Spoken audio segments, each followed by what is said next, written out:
Hello friends, welcome to Malhar chemistry. So आज हम नया टॉपिक शुरू करेंगे, that is chemical reactions and equations. Okay, NCERT के सिलेबस में देखा जाए तो ये फर्स्ट टॉपिक है जिसको हम यहाँ पे स्टडी करने वाले हैं। देखो, सारी बेसिक कंसेप्ट हम देखेंगे, लेकिन पार्ट वाइज देखेंगे। एक पार्ट आज अपलोड होगा या फिर नेक्स्ट, इस तरह से। ओके,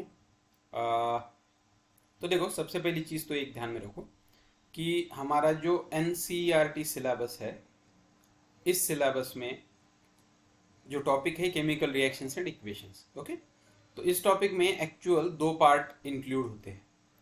एक तो है केमिकल रिएक्शन और दूसरा पार्ट है केमिकल इक्वेशन। अब सवाल है, दोनों पार्ट अलग है क्या? तो एग्जाम के पॉइंट ऑफ व्यू से दोनों पार्ट अलग है, लेकिन अगर समझने के लिए हम समझेंगे तो दोनों पॉइंट एक ही है।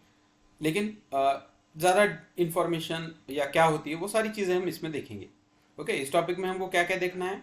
तो हमको देखना है what is chemical reaction, what is chemical equation, फिर हमको देखना है बैलेंसिंग। ओके, उसके बाद फिर हमें देखना है टाइप्स ऑफ केमिकल रिएक्शन, और लास्ट में यहाँ हम लिखेंगे यहाँ पे टाइप्स ऑफ केमिकल रिएक्शन। और फिर हमें देखना है टाइप्स ऑफ केमिकल रिएक्शन में चार तरह की रिएक्शंस होंगी। ओके, एडिशन, डिसोसिएशन, उसके बाद फिर थर्ड है सब्सटीट्यूशन, डबल जिसको डिस्प्लेसमेंट भी बोला जाता है, और double displacement. Okay, addition, dissociation, displacement, double displacement. उसके बाद फिर और दो तरह की रिएक्शन है, ऑक्सीडेशन, रिडक्शन। फिर एक रिएक्शन है रेडॉक्स रिएक्शन।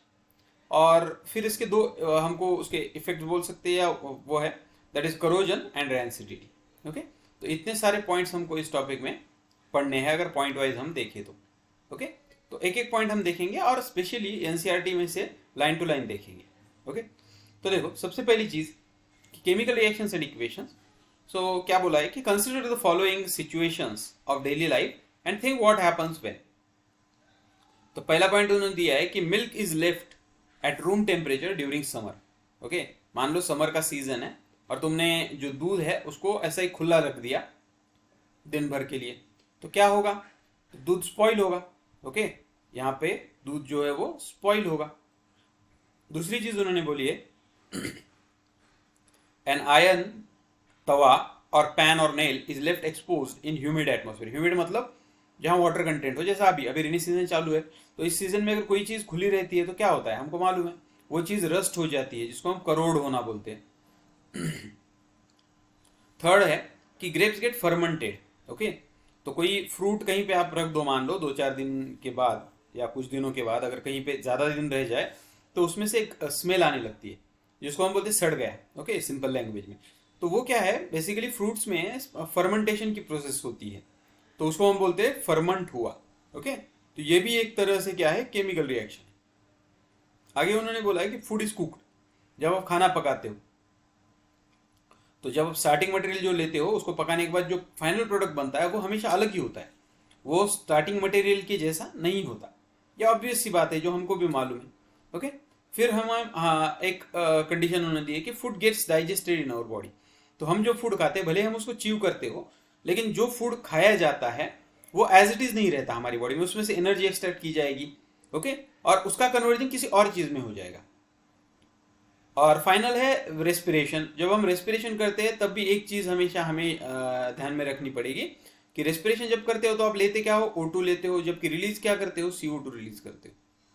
एनिमल के बारे में बात करें तो वी बोला है तो एनिमल के बारे में, अगर प्लांट के बारे में तो उल्टा होगा, CO2 लेंगे और O2 रिलीज करेंगे। मतलब इन सभी प्रोसेस में एक चीज तुमको ध्यान में रखनी पड़ेगी, वो क्या है कि इन सभी प्रोसेस में जो भी तुम्हारा रिएक्टेंट है, okay, what ever reactant used,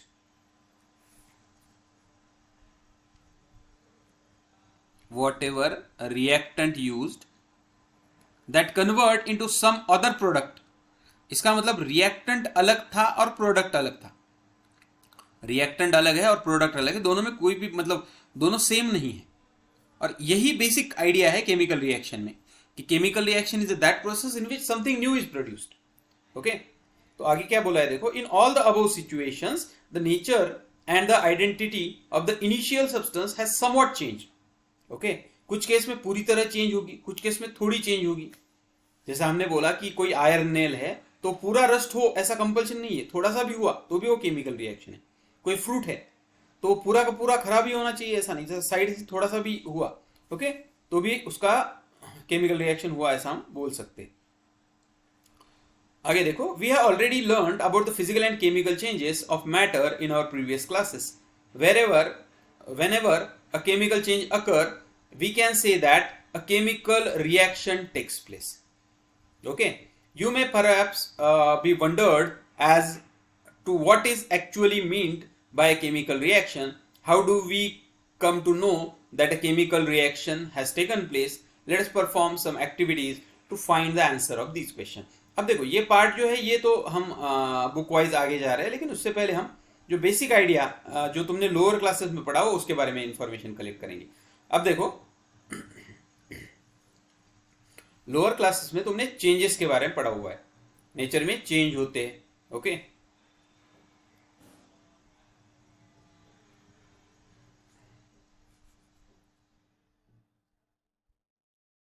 अब देखो नेचर में दो तरह के चेंजेस तुमने देखे हुए हैं.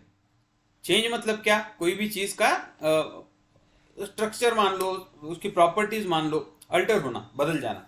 ओके, तो दो तरह के चेंजेस नेचर में दिखाई देते हैं. एक होते हैं फिजिकल चेंज, फिजिकल चेंज, जबकि दूसरे होते हैं केमिकल चेंज, केमिकल चेंज. अब देखो what is mean by physical change and what is mean by chemical change, ये हमको देखना है. फिजिकल चेंज क्या होता है?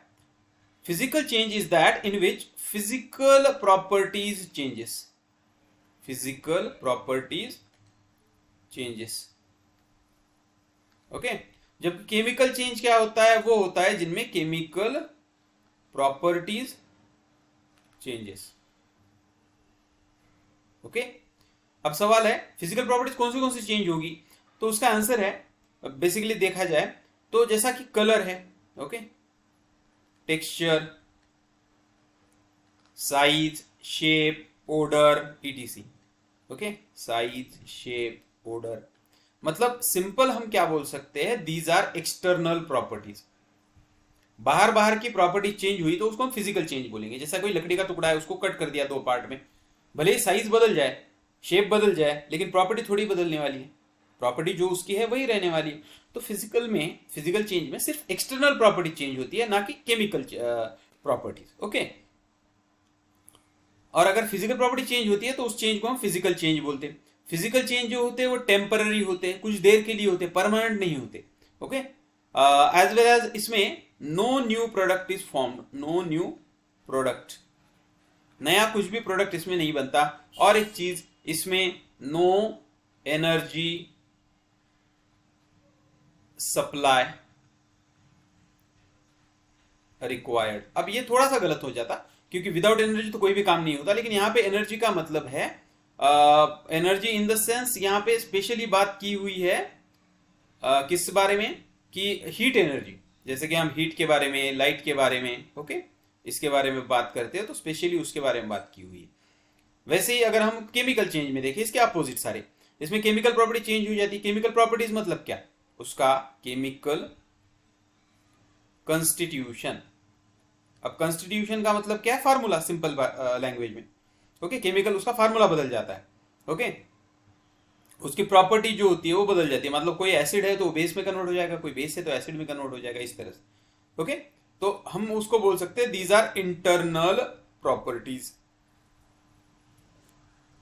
अब ये चेंज जो है वो परमानेंट होते हैं. एक बार ये चेंज हो गया तो ये वापस नहीं होगा, रिवर्स नहीं होगा. ओके, और इसमें new product is produced, new product हमेशा बनेगा. और लास्ट वन, इसके एनर्जी सप्लाई की जरूरत होती है, एनर्जी. ओके, ओके, इसमें एनर्जी सप्लाई या एनर्जी की जरूरत होगी. विदाउट एनर्जी ये चेंज नहीं होता. तो केमिकल चेंजेस को ही आगे चल के हम केमिकल रिएक्शन बोलते हैं.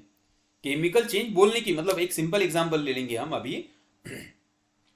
मान लो जब कोई फ्रूट होता है कच्चा, उसको हम बोलते हैं रॉ। ओके, रॉ मैंगो या रॉ फ्रूट है मान लो, कच्चा, तो उसके अंदर एसिड होता है।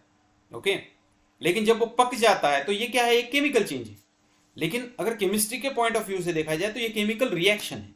क्यों? क्योंकि उसके अंदर जो एसिड था रॉ या कच्चे फ्रूट में, उसका कन्वर्जन अब किस में हो गया, जो पहले एसिड था उसका कन्वर्जन अब ईस्टर में हो गया, और इसीलिए उसको एक स्वीट स्मेल आती है, उसका स्वीट ऑर्डर आता है, उसमें ग्लूको मतलब कुछ और केमिकल कंपाउंड्स तैयार होंगे। ओके, तो इस तरह से, तो ये बेसिक आइडिया है about the physical and chemical change. Okay, तो ये है फर्स्ट पार्ट।